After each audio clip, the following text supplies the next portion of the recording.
Our final guest this evening is a Chicago-based writer, editor, and filmmaker.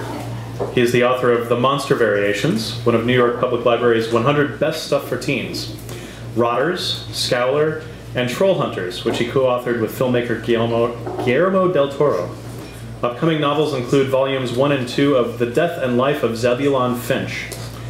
He has written regularly in such magazines as Cosmopolitan, Playboy, Maxim, and Salon.com, and is director of 6 nationally broadcast feature films, including Musician, a New York Times Critics Pick. Visit him at danielkraus.com and see him right now at Tuesday Funk. Daniel Kraus.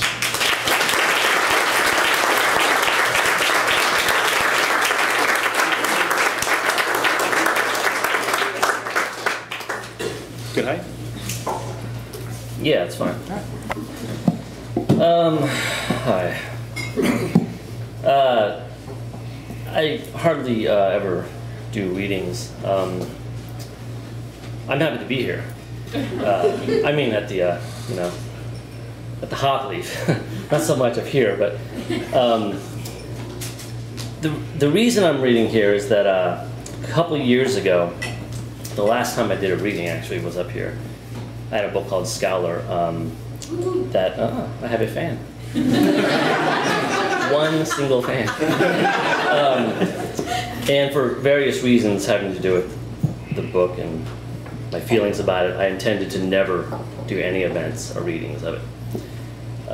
But Bill, one of the founders of this series, for some reason just kept trying to convince me to do it, so eventually I broke down and I did it, and it was fine. And nothing bad happened. So when the publisher of this book, Disney, I still can't believe I'm involved with Disney,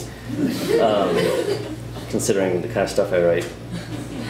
When they said you should probably do an event in your hometown, I thought, well, I'll just come back here because last time I did it and it was fine. So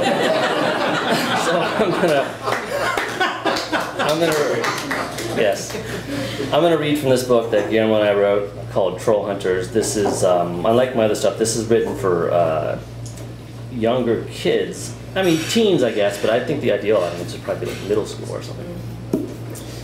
So it was fun to write because it was so much more lighthearted than anything else I've done, and will probably ever do again. The only thing you need to know for this excerpt, I chose this excerpt because there's nothing you need to know. Except for maybe that the main character's last name is Sturgis, because that comes up. Basically, this is a section that sort of talks about the troll background, so it sort of steps away from the plot a little bit, sort of goes into backstory, more or less. And the nice thing about being placed last is I can say that, oh, look at the time. And I can read just for a few minutes. So this will be short, and you can all scurry on home. Have you considered having a microphone like that boxing rink has? That would be good. This is just like not gonna... See what I can do. All right, thanks. All right, here we go. Trolls have existed on this planet for as long as humans. The first mention of them in recorded history is from 9th century Norway, when the nefarious creatures began showing up in song, verse, and bedtime stories to keep misbehaving children in line. According to Norse folklore, trolls are one of the dark beings, the purest embodiments of evil, and they scurried from beneath the toes of Ymir, the mythic six-headed frost giant, whose murdered body became the universe in which we live. His bones became the mountains, his teeth boulders, and so forth. This origin is considered a fairy tale by modern trolls. Some even bristle at the very word troll, derived from an ancient Norse word meaning one who walks clumsily. Regardless of what you call them, there is little doubt that human civilization after the Ice Age was frequently interrupted by the 6 varieties of troll: mountain, forest, sea, water, farm, and holderfolk, all of whom held great hatred in their hearts for the humans who ruined the forest, fields, and rocks that had long been the trolls' domains. Thankfully, humans also built plenty of bridges, structures so laden with symbolism the crossing from one place to another, that trolls were able to use them as shortcuts into the underworld. Trolls also had the ability to come and go from beneath the beds of innocence. For all means and purposes, this meant children, though these gateways were less practical than bridges for numerous reasons. If the child was deep in sleep, for example, trolls could become infected with their dreams, resulting in something like the flu, the severity of which would depend on what kind of dream it was. Though rare, human children too could use these doorways. Despite these cunning entryways into our world, trolls had limited ways to fight. Sunlight turned them into stone, so their retaliation against humans was relegated to evening hours. Stories from the 9th century feature trolls protecting their habitats by any means necessary, often focusing their aggression on churches, which were, quite simply, convenient gathering spots for humans. One activity that brought trolls endless amusement was tossing boulders at these churches. This undying wrath, more than any inherent flavor, made human meat the most prized of all troll dishes. But for as long as there have been human-eating trolls, there have been humans to fight them. The Sturgeon/Sturgis family were the subjects of many a ballad, hymn, and shanty. Armed with sword and bow and shields, painted with their crest, esse quam videre, be, do not seem, they defended their camps from troll attacks before adopting the more proactive stance of flushing trolls from their hiding spots. From this lineage arose several celebrated warriors. In 1533, Ragnar Sturgeon used his teeth to bite the head off a troll to save Wales from an invasion of Muggle-wumps.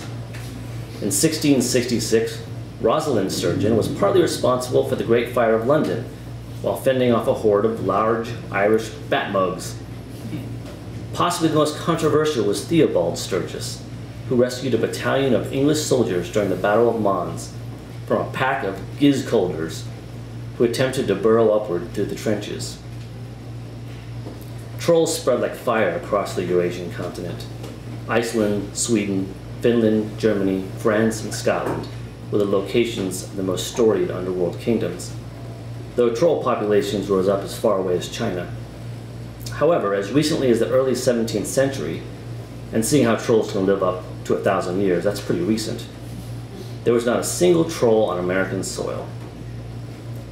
That changed when a ship called the Mayflower set off from Plymouth, England on September 6, 1620, carrying an official list of 130 passengers, human passengers. As for the unaccounted trolls hiding in the cargo section, it is anyone's guess. Estimates range from 24 to triple digits, especially if you count the green, furry-tailed gremlins, which could easily pack 30 to a barrel. Not that any serious scholar would bother counting gremlins, of course. The Mayflower trolls were not just courageous explorers willing to risk life and limb on a perilous voyage across a sunlit ocean, but also staunch separatists.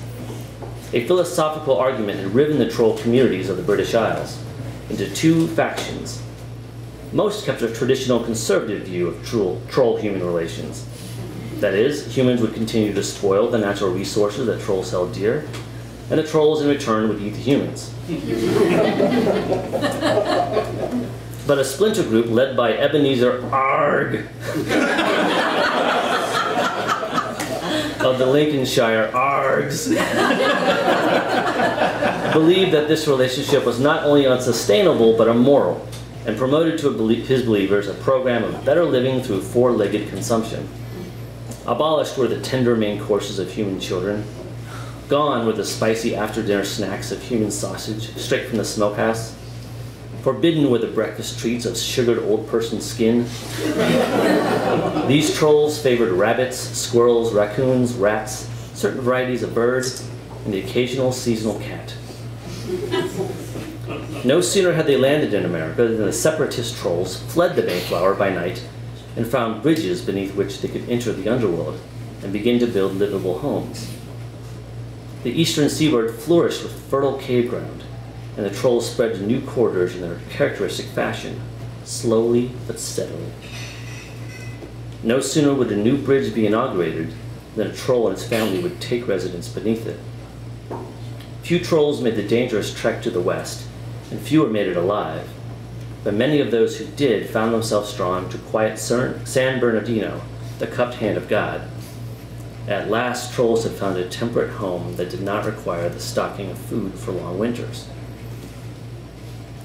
The Sturgis family arrived in the New World not 50 years after the trolls, settling first in Boston and Maine.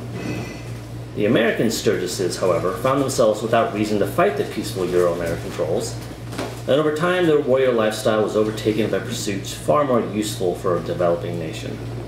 The art of tannery, the brewing of ale, the growing of soybeans, and much later, the perfection of the calculator pocket. That was relevant later in the book. 350 years passed with little more kerfuffle than the occasional irate cat owner. Then something happened that changed the course of troll human history forever. In 1967, the London Bridge was the busiest hub of traffic in that great city, and it was disassembled and shipped in its entirety over 5,000 miles away to Lake Havasu City, Arizona. Absurd though this may seem, it is true. A rich engineer purchased the London Bridge as a tourist attraction to bring people to his out-of-the-way real estate development. True story. The Arizona reconstruction took over 3 years to complete, but it took only 1 hour for the trolls who'd stowed away inside the bridge segments to escape. Upon landing in Arizona, the inhabitants of London Bridge tore apart their crates and fled into the night. By January of 1968, they had crossed the California border and set about doing what old world trolls did best, eating children. This treacherous tribe, made up of all the worst elements of every troll family in Europe, was collectively known as the Gum Gums. Thanks.